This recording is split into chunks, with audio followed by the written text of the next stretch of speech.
அதிசய மோதிரம். முன்னொரு காலத்தில் கிராமம் ஒன்றில் ஒரு விவசாயி வாழ்ந்து வந்தான். செய்வதற்கு வேலையும் கிடைக்காமல், அப்படி வேலை கிடைத்தாலும் அதன் மூலம் போதிய வருமானம் இல்லாமல் மிகவும் கஷ்டப்பட்டு வாழ்க்கையை நகர்த்தி கொண்டிருந்தான். அந்த சமயத்தில் ஒரு நாள் தேவதை ஒன்று அவனிடம் வந்தது. அந்த தேவதையிடம் அவன் தனது வாழ்க்கையில் அவன் படும் கஷ்டங்களை எல்லாம் சொன்னான். தனக்கு ஒரு விடிவு காலம் வருமாறு வழிவகை செய்ய வேண்டும் என்றும் தேவதையிடம் வேண்டிக் கொண்டான். நான் சொல்கிறபடி செய், நேராக இதை எதிரே தெரியும் காட்டுக்குள் செல். அங்கு பல வகையான மரங்கள் உள்ளன. அவற்றில் எல்லா மரங்களை விட ஒரு மரம் உயரமாக வளர்ந்து நிற்கும். அந்த மரத்தின் பெயர் ஃபைன் மரம். அதை அப்படியே வெட்டி போடு. அப்புறம் அதிர்ஷ்டம் உன்னை தேடி வரும், உன் கஷ்டங்களெல்லாம் தீரும் என்று அந்த தேவதை ஏழை விவசாயிக்கு வழிகாட்டியது. அடுத்த நாளே அந்த ஏழை விவசாயி கையில் கோடாரி எடுத்துக்கொண்டு காட்டை சென்றடைந்தான். காட்டுக்குள் இருந்த ஃபைன் மரத்தை கண்டுபிடிக்க 2 நாட்கள் அங்கும் இங்கும் தேடி அலைந்தான். இறுதியில் ஓங்கி உயர்ந்து நின்று கொண்டிருந்த ஃபைன் மரத்தை கண்டு மகிழ்ச்சி அடைந்தான். பிறகு தனது கையில் இருந்த கோடாரியால் ஃபைன் மரத்தின் அடிபாகத்தை ஓங்கி வெட்டினான். அது தரையின் மீது விழும்போது அதன் முனைப்பகுதியிலிருந்து ஒரு பறவை கூடும் விழுந்தது. அக்கூட்டில் 2 முட்டைகள் இருந்தன. விழுந்த வேகத்தில் அந்த முட்டைகள் உருண்டோடி உடைந்தன. ஒரு முட்டையிலிருந்து ஒரு கழுகு குஞ்சு வெளிப்பட்டது. இன்னொரு முட்டையிலிருந்து ஒரு மோதிரம் வெளிவந்து உருண்டோடியது. கழுகு குஞ்சு பெரிதாக வளர்ந்து கொண்டே போனது. அந்த விவசாயியின் பாதி அளவுக்கு பெருத்து விட்டது. இந்த காட்சியை கண்ட விவசாயிக்கு ஒரே ஆச்சரியம். அவனால் அவனது கண்களையே நம்ப முடியவில்லை. அந்த கழுகு தனது சிறகை அடித்து பறக்கும் முன் விவசாயியை பார்த்து, எனது அடிமைத்தளத்திலிருந்து எனக்கு விடுதலை அளித்து விட்டீர்கள், உங்களுக்கு எனது நன்றி. அடுத்த முட்டையிலிருந்து வெளிவந்த மோதிரத்தை எடுத்துக்கொள்ளுங்கள். அது ஒரு ஆச்சரியமான அதிசய மோதிரம். நீங்கள் எதை கேட்டாலும் அது கொடுக்கும். ஆனால் அதை ஒரே ஒரு தடவை பயன்படுத்தி விட்டால் அது சாதாரண மோதிரமாகிவிடும். இதுதான் அந்த மோதிரத்தின் அற்புத சக்தியாகும். எனவே ஆழ்ந்து சிந்தித்து முடிவிடுங்கள். அசட்டையாய் இருந்து விட்டால் பின்னர் வருத்தப்பட நேரிடும் என்று கழுகு சொல்லிவிட்டு உயிரே பறந்து கண்ணுக்கு தெரியாமல் மறைந்தது.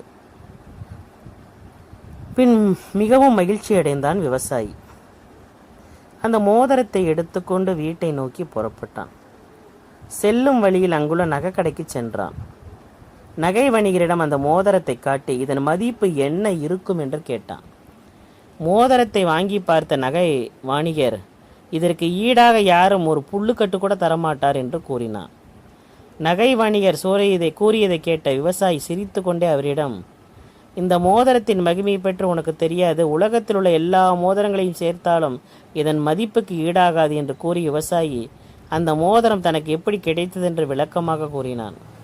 விவசாயி கூறியதை கேட்டு மோதிரத்தின் மகிமையை அறிந்து கொண்ட நகை வணிகனின் உள்ளத்தில் பேராசை தலை தூக்கியது. அவன் அந்த மோதிரத்தை அபகரிக்க திட்டம் போட்டான்.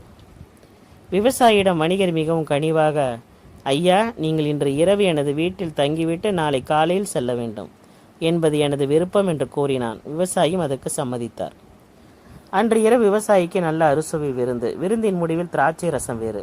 அதை வாங்கி குடித்த விவசாயி சிறிது நேரத்தில் மயங்கி விழுந்தான். அந்த சமயம் பார்த்து விவசாயியின் கையில் இருந்த மோதிரத்தை திருடி கொண்டு ஒரு சாதாரண மோதிரத்தை மாட்டிவிட்டான் வணிகன். விவசாயி நன்றாக தூங்கினான். மோதிரத்தை பயன்படுத்தி உலகில் முதல் பணக்காரனாக ஆகிவிடலாம் என்று எண்ணி ஆனந்த வெள்ளத்தில் மேய்ந்து கொண்டிருந்தான் வணிகன். மறுநாள் பொழுது விடிந்தது. சிறப்பான விருந்து கொடுத்த அவைக்கு நன்றி என்று சொல்லிவிட்டு நகை வணிகிடமிருந்து பிடைபெற்று கொண்டு தனது வீட்டை நோக்கி புறப்பட்டான் விவசாயி.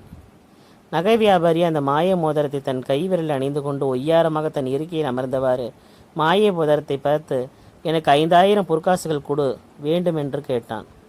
மோதிரம் தனக்குள்ளாகவே, அடப்பாவி, ஒரு அப்பாவி ஏழை ஏமாற்றி அவனிடமிருந்து என்னை திருடி என் மூலம் உலக பணக்காரனாக பார்க்கிறாயா? இதோ உன் கதையை இப்போதே முடித்து விடுகிறேன் என்று சொல்லி கொண்டது. நகை வணிகன் கேட்டுக்கொண்ட மாதிரி அந்த மோதிரம் தங்க காசுகளை அவன் தலையில் மலை போல் பெய்து கொண்டிருந்தது. தங்க காசுகள் பட் பட் என்று அவனது தலை மீது விழுந்தன. தலை வெளிக்கிறது, போதும் போதும் என்று கத்தினான். ஆனால் தங்கமலை நின்றபாடில்லை. கடைசி தங்க காசு அவன் தலையில் விழுந்தவுடன் தங்கமலை ஓய்ந்து போனது. ஆனால் விழுந்து கிடந்த தங்க காசுகளை அதை வணிகனால் எடுக்க முடியவில்லை. காரணம், தங்கமலை ஓய்வதற்கு முன்பே அவனது உடலை விட்டு அவனது உயிர் போய்விட்டது. தங்கமழை பெய்ததால் நகை வியாபாரி இறந்துவிட்டார் என்ற செய்தி காட்டு தீ போல் பரவியது.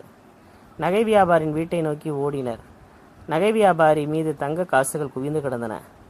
இப்படி மலை போல் தங்க காசுகள் வந்தால் தீமையும் வராமலா போய்விடும் என்று வந்தவர்கள் பேசிக்கொண்டனர். பின்னர் ஆளுக்கு 2 தங்க காசுகள் எடுத்துக்கொண்டு அவரவர் வீட்டை நோக்கி சென்றனர். பின்னர் நகை வியாபாரியின் கைவிரலில் இருந்த அந்த மாய மோதிரம் தானே கழன்று அந்த விவசாயியின் வீட்டை நோக்கி பறந்து சென்றது.